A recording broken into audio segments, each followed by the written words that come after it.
Hi friends, ఈరోజు మనం readymade టాప్కు hands ఎలా జాయిన్ చేయాలో తెలుసుకుందాం. ఫస్ట్ ఇవి ఓపెన్స్ ఉంటాయి కదా, ఇవి స్ట్రైట్ కొంచెం క్రాస్ ఉంటే స్ట్రైట్గా కట్ చేసుకొని ఇవైతే మనం మలిపి కుట్టేసుకుందాం.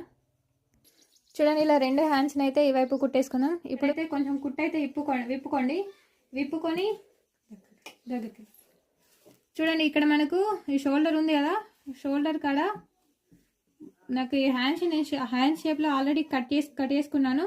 మీరు కూడా కొంచెం హ్యాండ్స్ షేప్లో కరెక్ట్ కట్ చేసుకున్నా మనకు కరెక్ట్ వస్తుంది. ఒక కట్స్ పెట్టుకుందాం. టక్స్ ఇచ్చుకున్నాం కదా, ఇక్కడైతే మనం ఈ టాప్ ఒక షోల్డర్ సెంటర్ భాగాన్ని దీనికి పెట్టుకొని మనం కుట్టుకుందాం. చూడండి, మళ్ళీ దీని మీద ఇంకో డబుల్ కుట్ అయితే వేసుకొని ఇటు లాస్ట్కి ఫినిష్ చేద్దాం. మీకు కనిపించడం కోసం దీనికి ఆపోజిట్ దారం అయితే పెట్టాను. చూడండి, ఇలా అయితే మనం బ్లౌజ్కు హ్యాండ్ అటాచ్ చేసుకోవాలా.